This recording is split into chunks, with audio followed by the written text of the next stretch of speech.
cares? I'm so tired of Aaron Rodgers right now. He was going to be the second coming of Joe Namath with the Jets. Nope, blew a wheel. Then the next year, he just wasn't that good. He is just a control freak who likes to hear his own name in the press. Greetings and salutations, and welcome to the Odd Coaches Podcast on location in San Antonio, Texas for the Final Four. But on today's Top Shelf Tuesday edition, we're going to talk Aaron Rodgers, Tush Push. We're going to talk about some sneaky good moves, possibly. And we're also going to talk about the absolute greed of the NFL. And hey, get the bag. All right. So, what's next for Aaron Rodgers?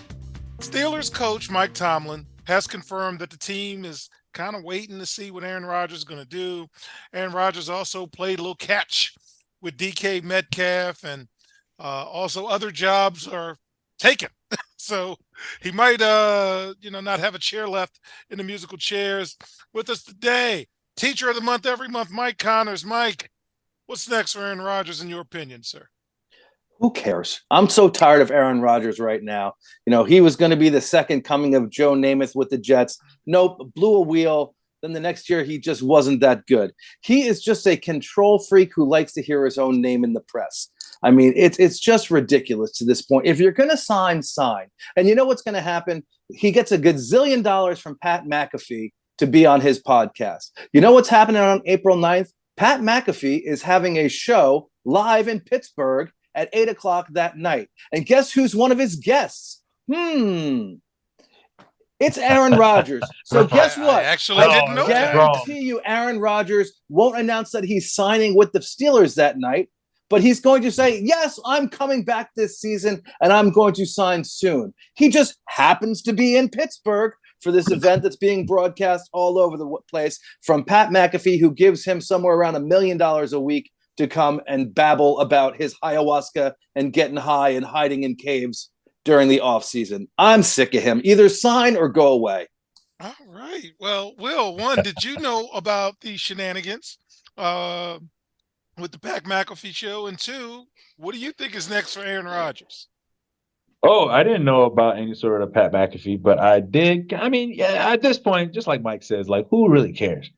Who really cares? I mean, it's like The Simpsons or Family Guy. It's like, okay, it was good back then, but how many times am I going to see this? How many times am I going to put effort into this? But good for him, man. I mean, the guy is meeting. I mean, we aren't, but there's a lot of people who care for some reason, and that kind of fuels it for whatever reason it is. So, I mean, and another thing, it's good for the NFL, because if you're always talking about the NFL, then hey, you're talking about the NFL. So, I mean, the NFL loves it. That's really about it. Like, if you're a really NFL fan or really close to the game, you're going to be like, whatever. We know what it is. It's something for them to talk about. All right. So, Mike, I'm going to go to you with this because you're an educator and you understand some edu-speak that I think the NFL is using.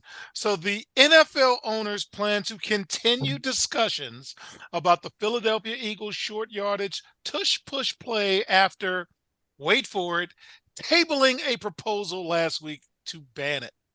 Green Bay has authored the proposal, which earned the support of 16 teams, according to media reports, and the topic is likely to be revisited when the owners gather for their spring meetings May 20th and 24th in Minnesota.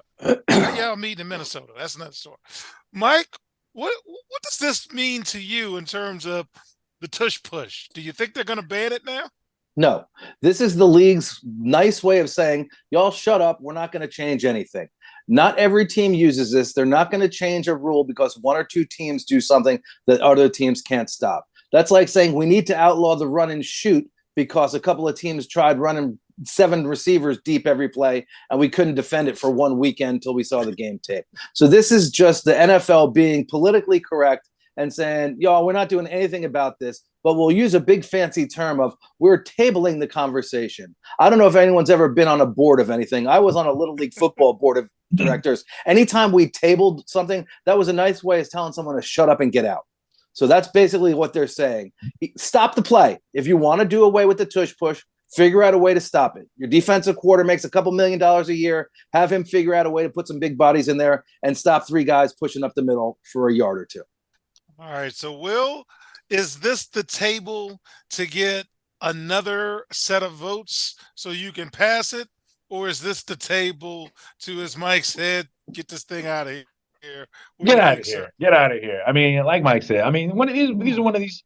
This was started in like the 40s, of like one of the first plays that football even had, and people are complaining about it now. I mean, come on, are you serious? Like, it's ridiculous. You know, and it's only because one team has really won one Super Bowl by doing it.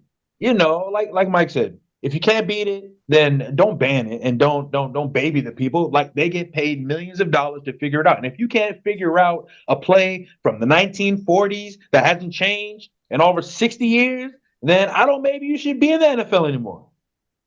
All right. So to make sure folks know, committee chairman Rich McKay said that the league generally frowns upon rule changes that target 1 or 2 teams.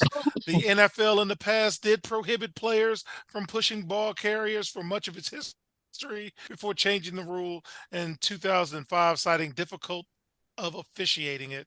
So the Packers offered to change the focus on potentially reinstating the historic rules. So stay tuned.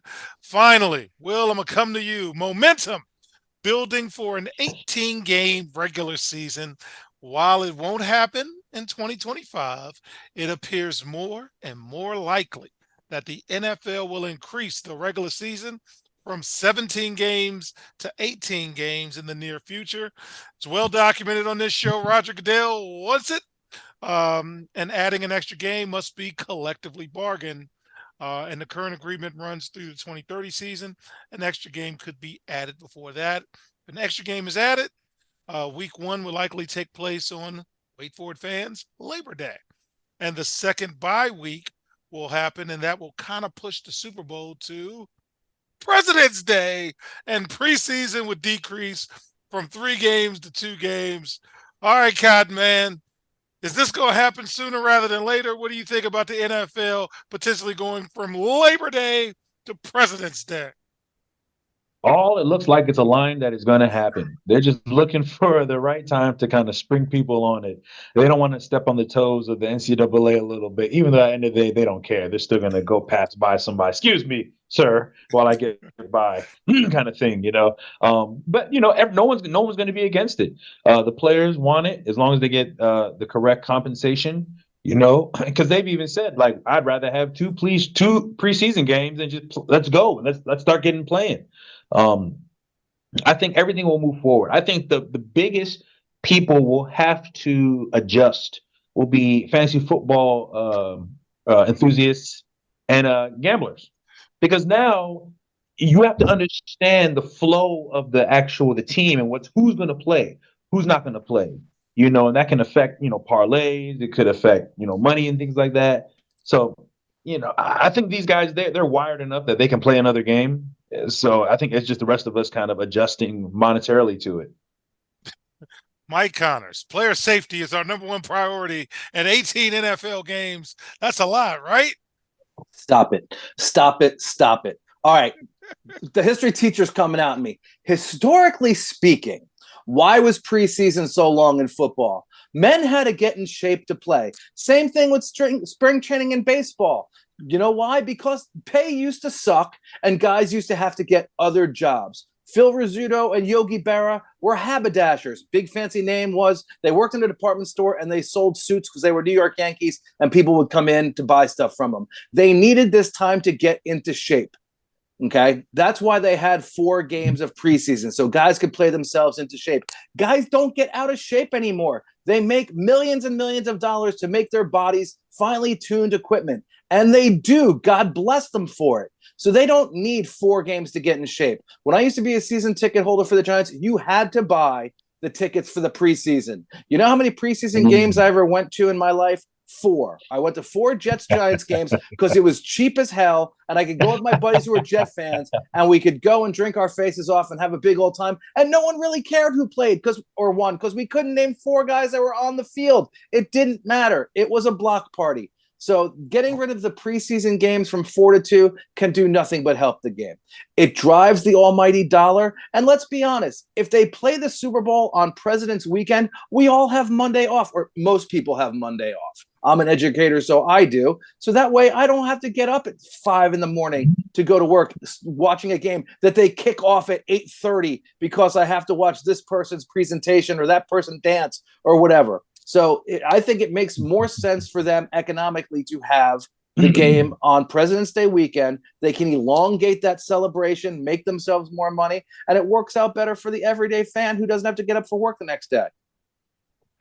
So, you didn't like the halftime show, huh? Oh, I don't care. No. I'm just saying, playing. but you know, they show guys before the game playing outside the stadium to 7 people in a parking lot. And it's like, okay, maybe they are very good up-and-coming artists. I don't care. Start the game. I don't care who's selling Doritos this week. I don't give a crap about that. Play the game. Don't make the halftime 45 minutes. I like watching Beyonce sing or Kendrick Lamar, this last showman. I thought it was a very nice show. Not my forte of music, but it was fun to watch. Just don't make it 45 minutes. Start the second half of the game. I didn't want to hear Tyler Perry sing either with Aerosmith. So just start the damn game. Okay. All right, so fans, when we get back in segment 2, we're going to ask our panel, are these good moves or bad moves? We're going to find out. We'll be right back on the Odd Coaches Podcast. Hi, everyone. Dr. Keith Adams here. And for over 30 years, I've dedicated my life to helping student athletes succeed, not just on the fields and the courts, but in the classroom and beyond. And that's why I founded the CKA Save Project. The CKA Save Project understands that finding the balance between academics and athletics is crucial for long-term success. That's why the CKA Save Project offers a range of programs, including personalized consulting, mentorship, and coming in 2027, our innovative Gap Year Basketball Academy designed to assist both young men and women reach their full potential both on and off the court. I'm incredibly excited to announce that the CKA Save Project is now partnering with the Cascade Sports Network. This partnership will allow us the opportunity to amplify our message and reach even more student athletes through the Odd Coaches Podcast and other exciting initiatives. Join the CKA Save Project and the Cascade Sports Network as we empower the next generation of student athletes. Visit CKA on the web at www.ckasaveproject.org to learn more. Let's work together to find the balance and help unlock your potential. Welcome back to the Odd Coaches Podcast in segment 2. Are these sneaky good moves prior to the draft? So the Dallas Cowboys, in search of a backup to Dak Prescott, landed Joe Milton III.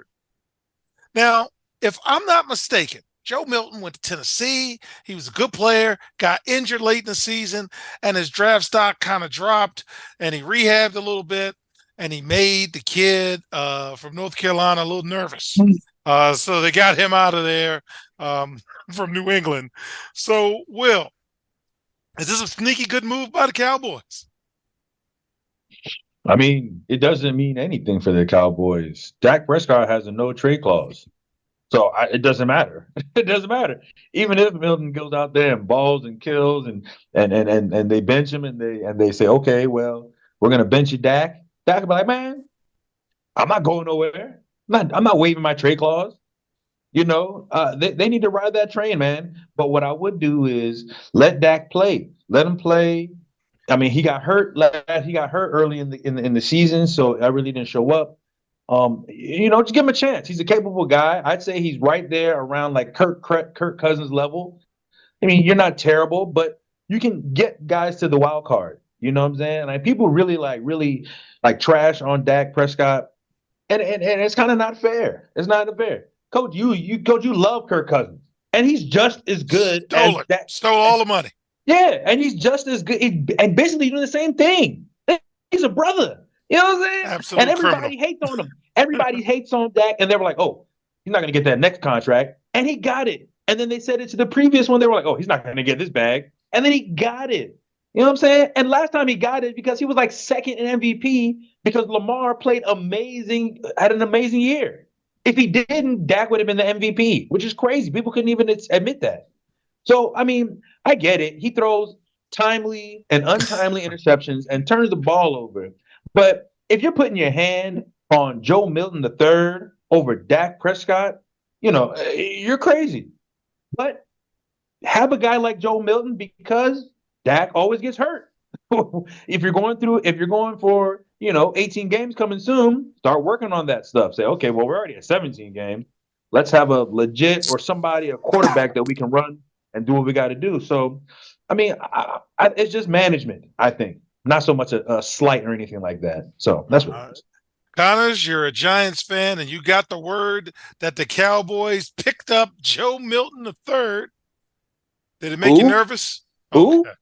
All right. Who? Now, let's be honest. I hope Jerry Jones gives Dak Prescott $10 million a game so that he's the highest paid player ever and the Cowboys can't afford anybody else. But let's talk about Joe Milton for a second here. This was a college career backup. He started at Michigan, transferred to Tennessee, and he had 16 college starts. His best college game was against the offensive defensive juggernaut of Vanderbilt, where he threw for 4 touchdowns and 383 yards. I think I could pass for 270 yards against Vanderbilt because they're too busy doing physics rather than playing football.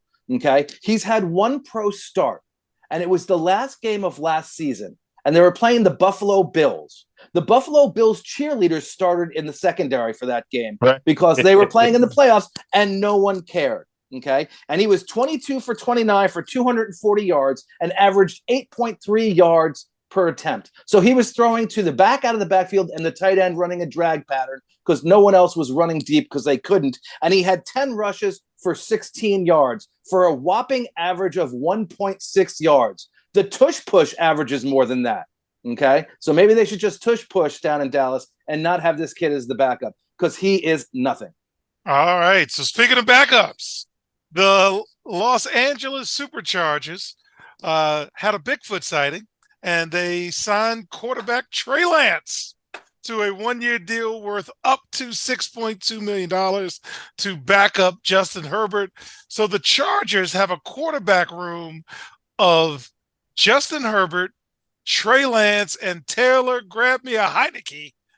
Will, you've watched a little Trey Lance in your career. You know the potential that they keep telling you about. Is this a sneaky good move by the Chargers or much to do about nothing? Due diligence, I think. They're kicking the tires. If you see if you're on the side of the road and you ever drive and you see like one of those nice cars on the side of the road and it says for sale. And sometimes you see somebody out like, looking at the car, looking inside, kicking it a little bit. This is all it is.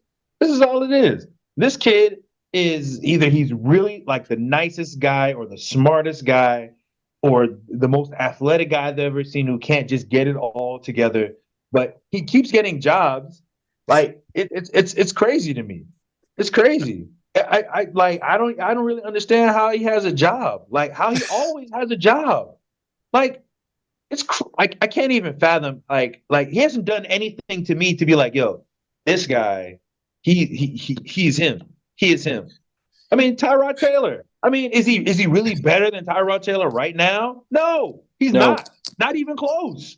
Not even close. Who was the dude who backed up Lamar that went to the Pro Bowl one year? I forgot his name. But he ended up going to the Pro Bowl as a backup. He is better than Trey Lance, and that dude, I don't even think he's in the league anymore. So like, what? So what are we doing out here? Like, what? I don't think he finishes the season, the summer. I think he's cut. I think he doesn't. I don't think he makes the roster. And they chuck off that, and they chuck the money, whatever. It is what it is. Mike, you have seen North Dakota State win titles. Trey Lance was a top pick. Isn't this a sneaky good move? You got a former college coach in Jim Harbaugh. No. Okay, first of all, North Dakota State is one of the best football programs in the country, year in and year out. If anyone debates that, they don't know anything about sports. Okay. Second of all, Trey Lance was 17-0 as a starter there at North Dakota State. You know how many games he won his senior year? All of them. You know how many he played? 1 because of COVID. Okay. And they played against one of the best football teams in the state of Arkansas, not the Razorbacks, Central Arkansas. And he had a game against them. Scottie Pippen went there. And how many other players came out of there? None. Okay. So what is it? The sun shines on even a dog's butt someday. So Scottie Pippen was there, one chance at greatness. So I'm not saying Trey Lance wasn't a good college player. He was. Did he deserve to be that high a draft pick? No. Okay. He's got the size. He's allegedly got the speed. I don't know. He hurt his ankle and lost his job to Brock Purdy. Where'd Brock Purdy go to college? Anybody? Bueller? Purdue. Bueller? Was it? I don't even know. I didn't even look it up because I really don't care. But the guy was the last draft pick in the draft, Mr. Irrelevant. So Trey Lance lost his job to Mr. Irrelevant, okay, because of an ankle injury. And how many coaches always say, my starter will not lose his job due to an injury? Trey Lance did to Brock Purdy. Okay. See, again, not a great football program, great wrestling program. Let's point that out. But no, not the greatest football program in the world. But so, no, I think Trey Lance is one of those guys who, God bless him for making a career out of it. He was a high draft pick. He's done absolutely nothing in the league. Okay. He's played 12 games. He's started 5. He's 2-3 in those. He has a passer rating for his career of 80.3. Okay. With 150 something being the best score you can get. His average was 87 yards per game, and rushing was 4.2 yards per game. So the guy has done nothing in the league, but he's a big frame. He's obviously pretty smart. He played at a big-time program, okay, with North Dakota State being a winning program. So maybe he's a great guy in the locker room. Maybe he's a great guy who can absorb the other team's playbook and run the scout team for the offense and defense. And I don't know. Maybe he's the nicest guy since Mr. Rodgers was in the neighborhood. I don't know, but this guy has made a career off being a backup. I don't wish anything bad for him. God bless him for making millions, and I hope he has another 10 years in the league. But he's never going to start again as a regular. All right. Well, let's talk about not a good move. Okay. Defensive end Trey Hendrickson of the Cincinnati Bengals said he is disappointed and confused by executive Katie Blackburn's recent comments on his contract talks with the team. So at the NFL annual meeting last week, Katie Blackburn, again, the Bengals executive vice president, said of Hendrickson, quote, I think he should be happy at certain rates that maybe he doesn't think he'd be happy at. I think some of it is on him to be happy at some point. And if he's not, that's what holds it up sometimes. So, it takes him to say yes to something. And also, we all have to we have all the respect in the world for him. Quote, unquote. Will, you're a free agent, and the Cincinnati Bengals calls you. And this is one of the best players that they have. And this is kind of how they're treating them. What impact do you think it will have that the management is talking this way about players in public? The Cincinnati Bengals, they haven't won nothing ever. Just to talk to players like that. It's unfortunate. Maybe if Hendrickson was, 23, 24, 25, and he was on then maybe, they could have talked like a little deal, say, hey, let's, maybe get a little under. Let's make you, a focal point in the future. But at 31, you don't have too many more bags coming your way. And I think he deserved, based on the last 3-4 years, especially when he had last year, he deserved to get paid. He helped this team get to the playoff, to help this team get to the Super Bowl at some point. He was a focal part of the team. And he's due he played enough, and he said, "Hey, I deserve to be compensated." But for Katie Blackburn to go and say something publicly, that let me know that I don't want to even play for them if the offer is made. It's almost like a slap in the face. Why would you want to play with somebody who talks to you like that? Whether and then you take that contract, even if it is what it is, it's like you have to decide, you have to have integrity at some point. And I think as men get older, I've learned that as myself. That's all you really have.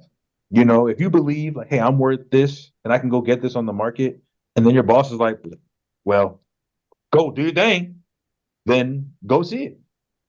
But it's messed up that that's the way that had to happen. The comments, that's very unprofessional. If he had said something crazy about the team that may be true, they'd look at him like, well, no, why would you say stuff about the team? Da, da, da, da, da. You're not above the team. You're not above a player. So it's just kind of messed up. So good thing though, he'll get paid as somebody. It's just who. All right, Connors, you worked with a lot of management. That's how management treated your coworker. How does that make you feel? And what do you think it's going to have in terms of an impact, if any, on free agency? My first thought when I read this was, how many players have been disappointed or confused by things that the Cincinnati Bengals or the other Ohio organization, Cleveland Browns, have done or said over the past 50 years of pro football? I would say probably 99% of them. Okay. Now, Trey Hendrickson is a diamond in the rough player. He came out of Florida Atlantic, the Fighting Owls. So this kid was not probably picked going into college to be a high pick. He was a third-round pick. He's had a stellar career. He's just finished his 8th year. You know what the average career is for a defensive end? 3.24 years. You know what the average career length is in the NFL? 3.3 years. So this young man, unfortunately, is reaching the end of his shelf life. So Cincinnati just spent a boatload on 2 receivers. Okay, they gave Chase $161 million and Higgins $115 million. We talked about this last week. There's only so much water in the well.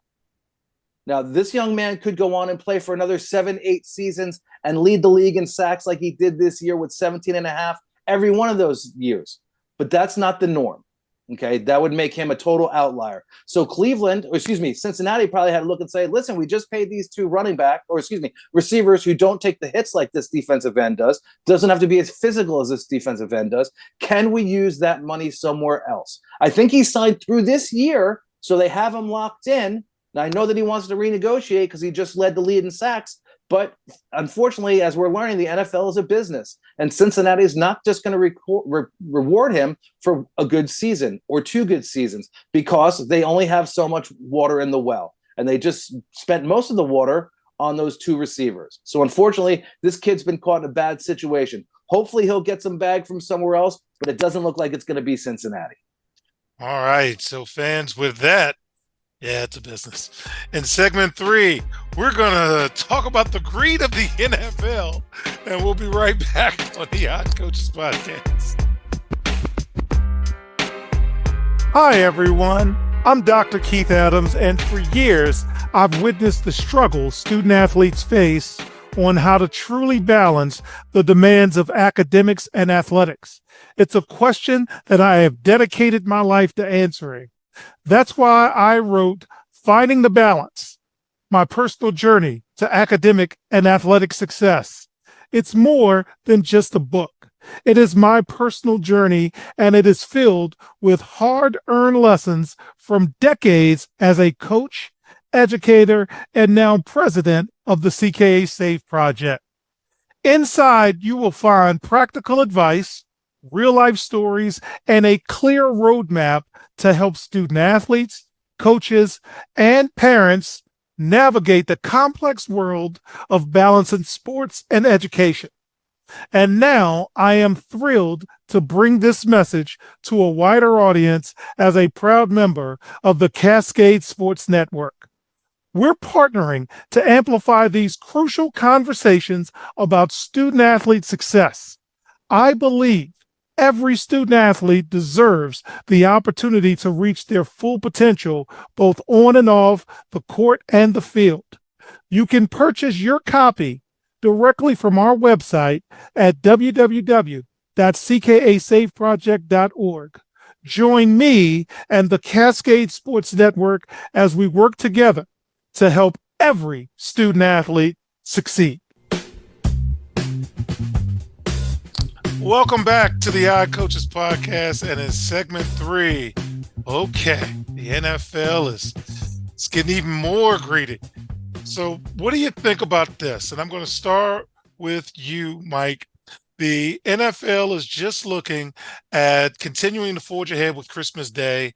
According to media reports, the NFL will have another triple header on Christmas Day, which falls on a Thursday this year. So the first 2 games will be on Netflix, and the third game will be on Amazon, which owns the right to the league's Thursday night football package. The NFL has crept into the NBA's unofficial kickoff day. What are you thinking about the NFL, Mike, taking over Christmas? The NFL is much bigger than the NBA. So whatever they're going to want to do, they're going to do. They are the ultimate business model. Roger Goodell has said it for years. Nothing is bigger and above that shield. And if stepping on the NBA's toes Christmas Day is what it takes for them to make money, he's going to do it. We're talking about a man who makes $63 million a year to run this league. He makes smart business decisions for the NFL and himself. Okay. So he's going to do whatever it takes. He's not worried about NBA fans. I'll tell you right now, if it was the NBA championship game 7 and Michael Jordan came out of retirement, was playing against the Knicks from the 90s with all their players restored to great health, I'd still rather watch Cincinnati play the Arizona Cardinals on a Thursday night than that game. Because it's football. That's what I enjoy watching much more than the NBA. So I'm going to watch them. Thankfully, I have Netflix and I have Amazon. Okay. But conversely, I can't get the Yankees on a regular night because I don't have cable TV in the New York area. So I only get the games on Amazon Prime once every couple of weeks. So it's a double-edged sword. But the NFL is a business. They don't care about the fans as much as they say. They want the money. I'm not paying them the money watching it at home. Netflix is. Amazon Prime getting the Thursday night games is paying them. That's how Goodell makes $63 million a year personally, and he don't care about the rest of us or the NBA. All right. So, Will, with that, the Thursday night games are also going to be able to be flexed with 21 days notice during weeks 13 through 17. Only one game was flexed the last 2 seasons, but now they're going to be able to flex those games for Amazon. So in addition to taking over Christmas, they're now flexing Thursday games. What do you think, man? Is this too greedy or just good business? Give the people what they want. Give the people what they want. I know they were tired of bum teams playing on Thursdays, and people were upset. And, some people would gamble just to watch, have a reason to watch for some reason. But yeah, if you can actually flex to a better game or a better watch, all people are going to do is spend more money. It's going to be more gambling. It's going to more be alcohol. It's going to be more staying up, more commercials, more random purchases in the middle of the night because you're still up drunk and you're just, whoa, man, I saw that thing on Amazon. We're about, let me try and look into that, and it benefits everything. It gets people sitting down watching the game rather than, oh, let me go watch the Netflix. Oh, let me go turn on this that doesn't have commercials. Oh, let me go over here that it doesn't, provide any ads on it. So yeah, that's another mechanism that you use to keep people's butt in the couch and watching stuff. And while you're watching, because you only have 8 or 9 seconds per play, people are going to be scrolling. I'm looking at highlights. I'm looking at replay. I'm looking at things that people saw that I didn't see. I'm going on Amazon. I'm on Instagram, and every now and again I'll look up and be like, oh yeah, there's a good game going on. It just keeps you more in tune to the spending and the zombify that they do to people. But hey, I'm gonna be there like y'all, like the rest of y'all zombies. I'll be watching it too, so it's all good. But yeah, we know it's all about money, man, and getting people eyes on the screen and spending dollars. Okay. And it's only 5 games. It's not the whole season. It's the last month of the season. So that they can flex. Right. Okay. Right. And they can tailor the schedule to that to try to plan it so they don't have to flex. All right. So Connors, I'm going to you for this because I need you to be a social studies teacher. The NFL is looking into playing games in the United Arab Emirates, looking at Los Angeles, San Francisco, the Washington Commanders. Going to the UAE? Is that where we're going next? What do you think, sir? They go to Brazil. They go to Germany. They go to London. The UAE paid a buttload of money to get the World Cup there. That's why the Football Federation was almost done away with because of corruption. Let's be honest. What have we been talking about all night that the NFL is? A business. If the UAE wants football games there, they're going to pay. And you know what? The NFL will provide them with the product that they want because of money.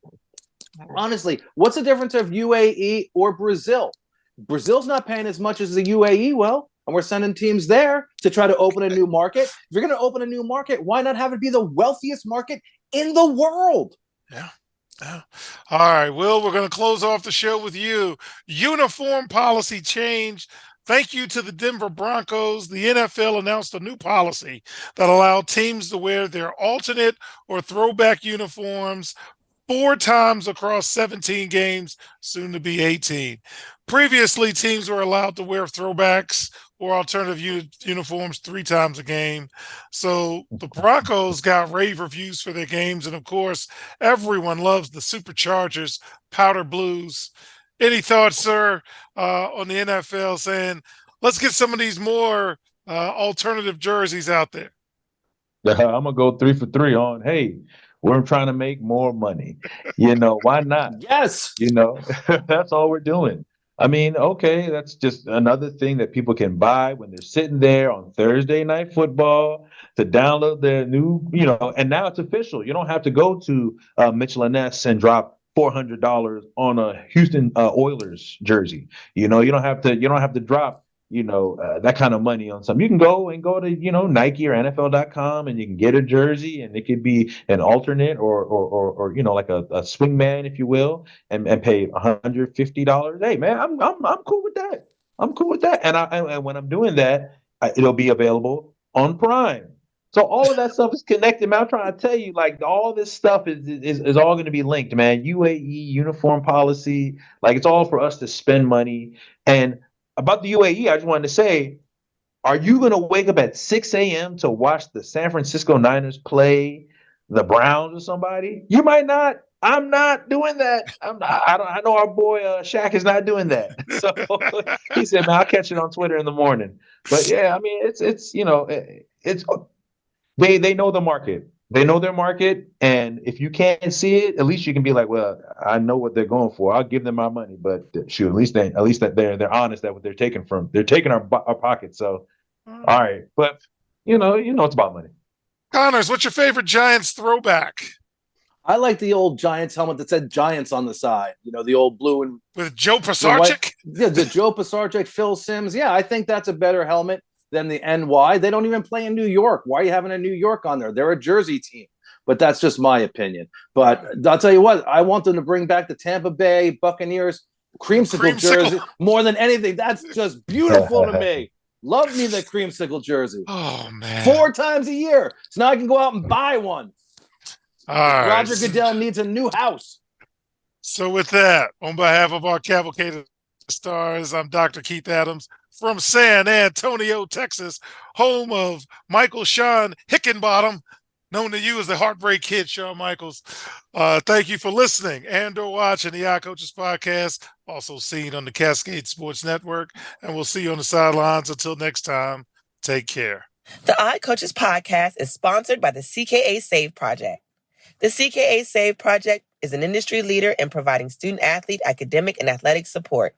From assessing student-athletes' academic and athletic skills to measuring and monitoring student-athlete academic progress to improving student-athlete time management and organizational skills, the CKA Save Project provides wraparound services for student-athletes from middle school through college. For more information, visit us on the web at www.ckasaveproject.org or schedule a free consultation with Dr. Keith Adams by emailing cka@ckasaveproject.org. We hope you enjoyed today's show. The Odd Coaches Podcast drops new episodes every Tuesday through Friday on most weeks. Make sure you subscribe to the Odd Coaches Podcast on Apple Music, iHeartRadio, Podbean, Spotify, and YouTube. Follow the Odd Coaches podcast on Twitter and Instagram at Odd Coaches. Follow Dr. Adams on Twitter and Instagram at CKA Save Project. In addition, follow Coach Mike Francis on Twitter and Instagram at Coach Franchise, spelled Coach Franchize. For more information about the CKA Save Project, please visit them on the web at www.ckasaveproject.org. See you next time on the Odd Coaches podcast.